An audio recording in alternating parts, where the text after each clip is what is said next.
론영님 요즘 집을 팔고 사시는 분들 중에서 한국에서 이렇게 송금을 하시거나 집을 파셔야지 이제 다운페이가 자금이 생기시는 분들 이런 분들 연락 혹시 많이 받으시지 않으세요? 뭐 굉장히 많이 받습니다. 왜냐하면 이자가 많이 올라간 다음부터 사람들이 월 페이먼트에 대한 부담이 크다 보니까 그렇죠.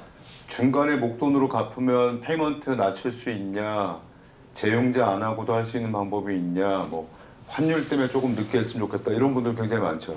제가 여쭤보는 이유가 얼마 전에 저희 손님 한 분이 전화 오셔가지고 집을 사시는 입장이신데 지금 사기 전에 본인 지금 거주하고 있는 집을 파셔야지 이제 거기서 다운페이를 다운페이가. 하시는 자금이 이렇게 묶여 있는 상황이 있으신 거예요. 그래서 저보고 이럴 때는 뭐 꼭 팔고 사야 되냐.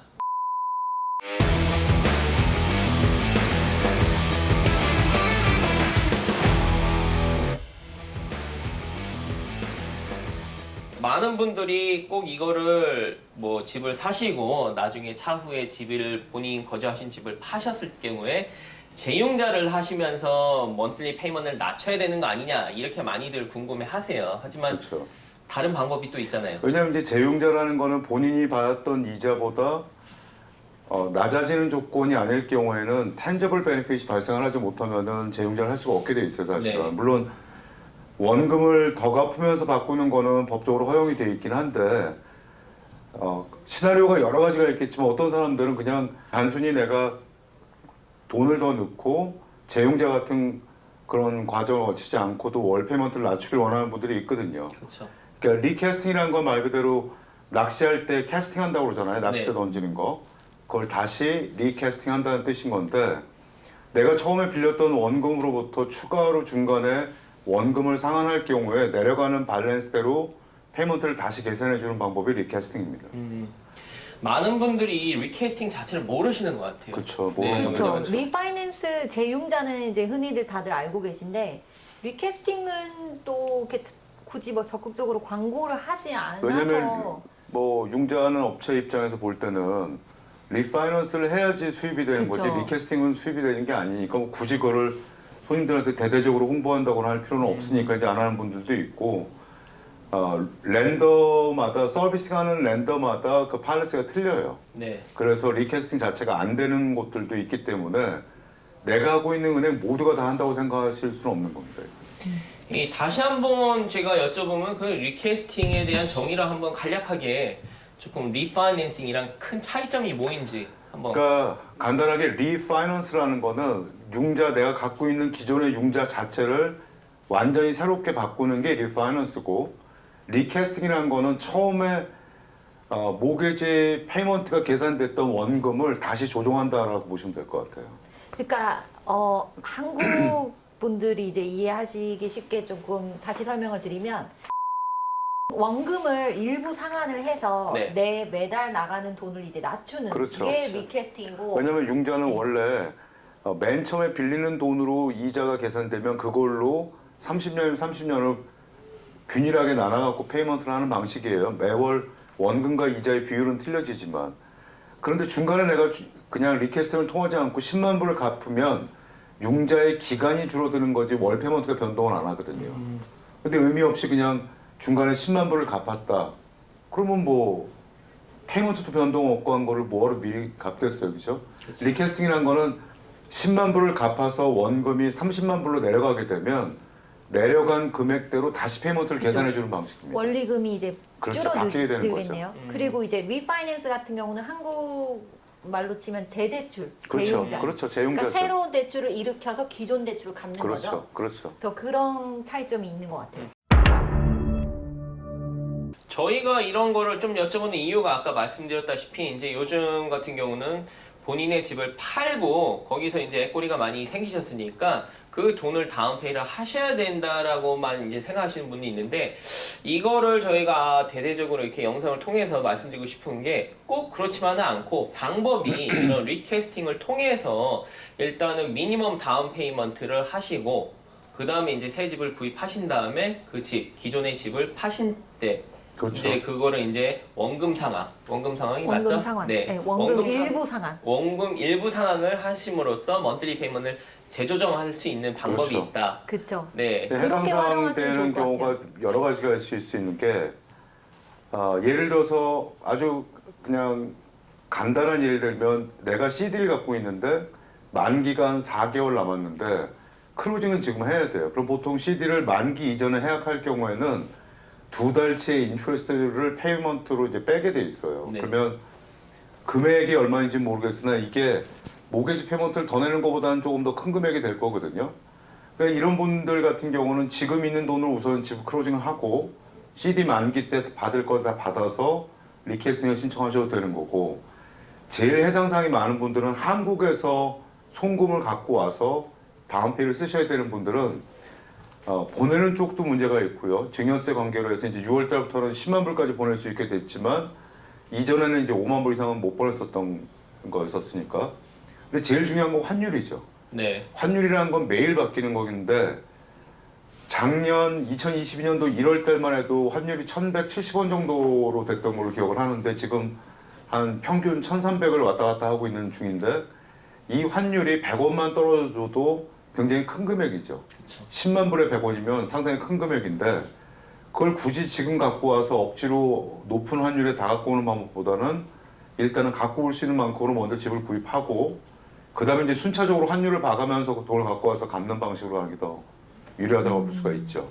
그 다음에 우리 한현 씨께서 말씀하신 것처럼 내 집이 팔리지 않은 상태인데 집은 먼저 이사를 가야겠고 그렇다면은 준비된 자금으로 먼저 이사를 해놓고 이 집이 팔리면 그 다음에 원금을 다시 재조정하는 방법을 가는 게 리캐스팅하는 방법. 훨씬 더 유익하게 근데 쓸 수 요새 있는 방법이죠. 이자율이 높으니까 뭐 다운페이를 10, 뭐 10%, 20%만 하면 먼슬리 페이먼이 상당히 부담스러운 게 사실이잖아요. 그렇죠. 그리고 그렇죠. 집값이 또 싼 것도 아니고. 그렇죠. 그렇죠. 근데 그런 경우에 쓰면 너무 좋을 것 같아요, 리캐스팅. 맞습니다. 네. 그래서 뭐 이걸로 인해서 물어보니까 집이 한 채 말고 두세 채 있는 분들도 있을 수가 있고 그다음에 뭐 부모님이 돈을 좀 보태주기로 했는데 뭐 일정이 맞지 않는다든지 그러니까 꼭 지금 해야 되는 걸 억지로 맞춰야 될 필요가 없는 한마디로 대체 방안이라고 볼 수 있는 거죠. 시간을 조금 끌 수 있다라고 보시면 될 것 그렇죠. 같아요. 그러니까 뭐 그쵸. 당장은 먼슬리 페이먼 조금 높은 걸 쓰더라도 뭐 두어 달 뒤에 자금 그쵸. 문제가 해결되면 예전에는 이게 큰 없을 부담이 때는 없으니까.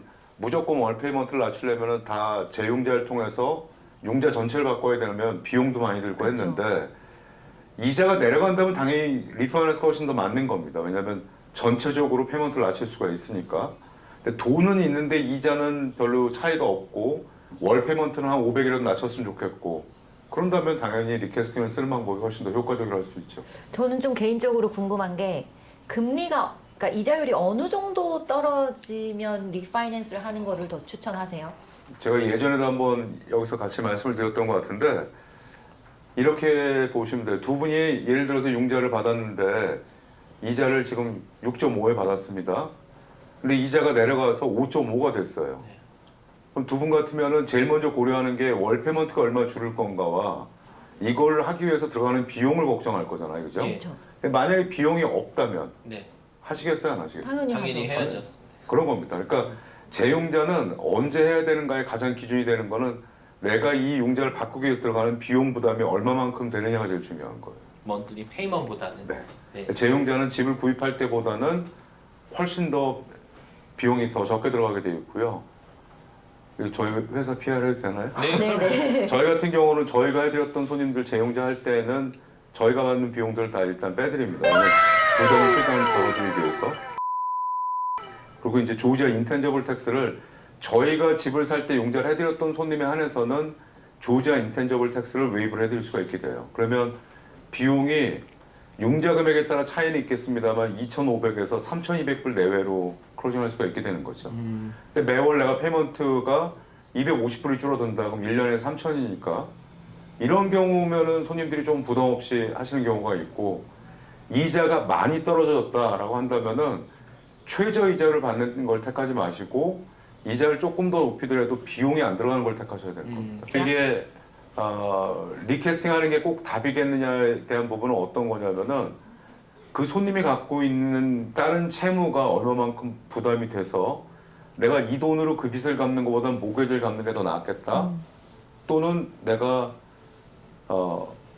이자를 높게 갖고 있는데 페이먼트는 줄이고 싶고 내년에는 직장 때문에 이사를 가야 될 것 같고 이런 분들은 리파이낸스보다는 리캐스팅 하시는 게 맞는 겁니다. 저희끼리 말로 이렇게 리캐스팅이 더 좋은 방법인데 이렇게 아까 말씀하신 것처럼 리파이낸스 정말 돈을 안 받고 하셔도 괜찮은 거예요? 근데 저희가 해드렸던 손님에 한해서는 그렇게 네. 합니다. 가능하신 거고요. 아니 예. 지금도 손님들한테 그런 말씀을 드려요. 그냥 위로차에서 얘기를 하는 게 아니고 예.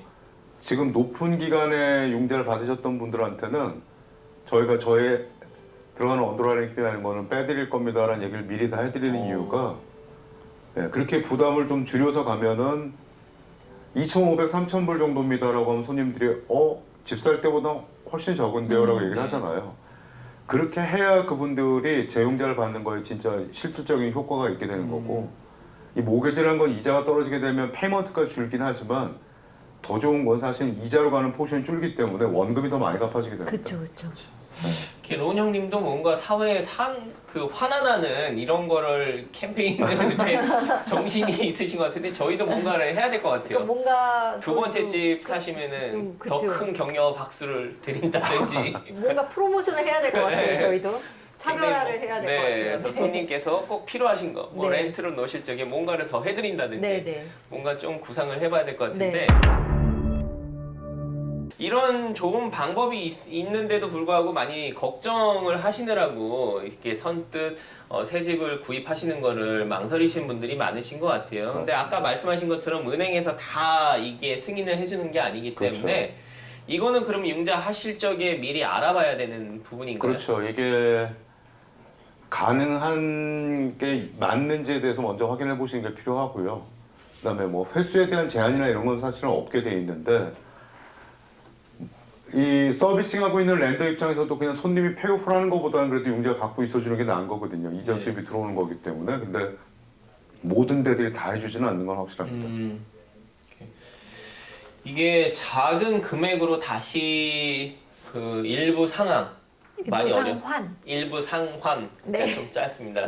혀가 그래서 일부 상환을 함으로써 이 원금을 재조정하는 거죠. 이게 그러니까 먼틀리 페이먼트. 그렇죠. 월 네. 페이먼트를 그러니까 뭐 금액이 얼마가 됐든 간에 뭐 차이는 뭐 하겠지만 예를 들어서 한국의 송금이 일시적으로 큰 돈이 들어오는 것 자체가 좀 위험은 해요. 네. 미국에서보다는 보내는 한국에서 송금을 하시는 분들한테 증여세가 부과될 가능성이 높거든요. 그러니까 1년에 10만 불씩이니까 꼭 굳이 그거를 한 번에 20만을 증여세까지 내가면서 갖고 와야 될 일은 아니라고 봐요, 저는. 그렇죠. 지금 저희가 촬영하고 있는 기간이 6월 달입니다. 네. 벌써 1년의 반이 지났기 때문에 1년 캘린더 이어로 카운트가 되기 그렇죠. 때문에 1월 1일 날 6개월만 또 참으면- 보내실 수 있는 거죠. 네. 네. 특히 뭐 11월, 12월에 한국에서 돈 갖고 와서 그 다음에 할 분은 굳이 그거를 한꺼번에 다 갖고 할 필요가 온다는 없죠. 생각보다는 먼저 크로징 해놓고 한두 달 기다렸다가 그쵸, 돈 그쵸. 나머지 갖고 오고 하는 방식으로 가는 게 훨씬 더 편할 걸로. 저도 12월에 돈 보내고 1월 1일 날 보낸 적 있어요. 돈이 많으신가 봐요. 한도에 맞춰서 돈이 많은 건 아닌데 네. 12월 말 20 며칠쯤에 한번 송금하고 1월 1일 날 이제 송금하니까 1월 1일자로 그 한도가 다시 살아나더라고요. 그렇죠. 네. 네.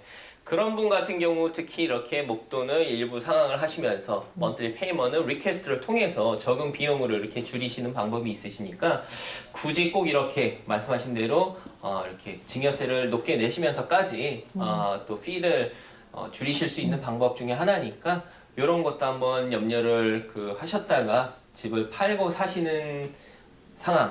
너무 이런 좋은 분들. 팁인 것 같아요. 네. 네, 알려주지 않잖아요. 이게 사실 그러니까 적은 은행에서는- 다운페이로 일단 집을 사서 금리가 높지만 몇 달 안에 얼마든지 중간에 원금 그렇죠. 갚아서 하다 보면 낮추고. 상황이 너무 많은 게요. 뭐 네.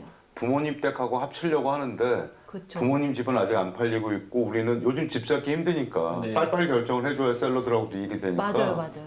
이제 그런 면에서 본다면 꼭 지금 크로징하는 이 순간으로 모든 게 끝나는 게 아니다라는 하나의 좀 팁이라고 할 수 있죠. 그러니까 네. 되게 좋은 네. 꿀팁 같아요. 네.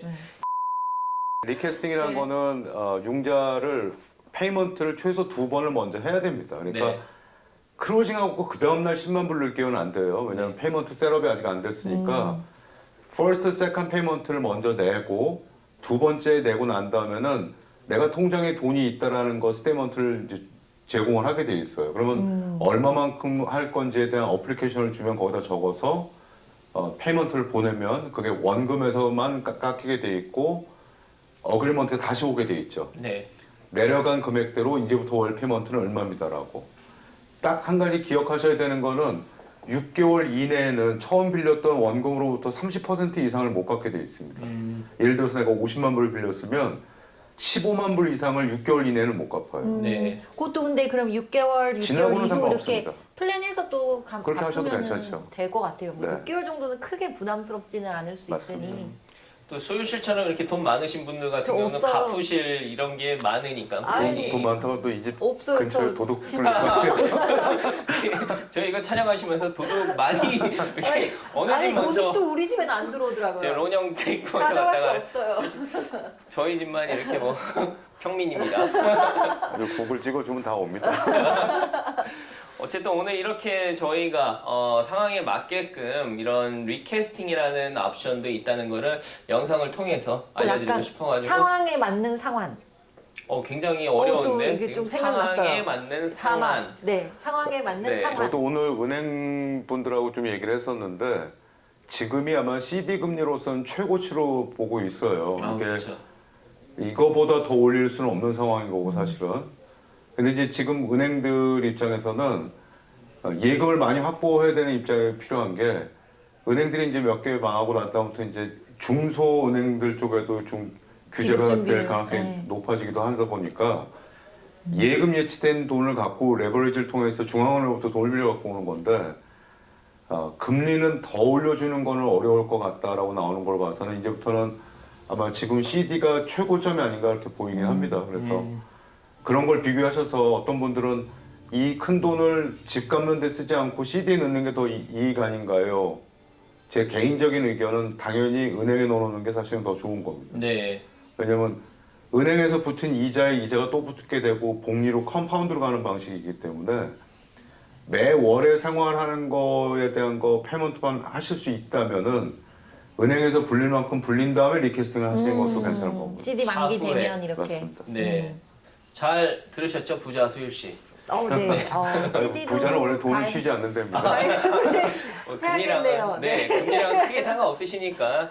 왜 상관이 없어요? 저는 되게 민감합니다. 네, 100불에 목숨 걸어요.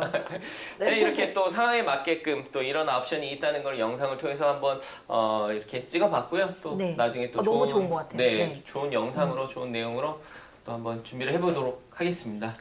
지금까지 애틀란타 부동산 대통령 한현이었습니다. 성공의 다른 이름 이소율 부동산이었습니다. 론영이었습니다. 감사합니다. 감사합니다.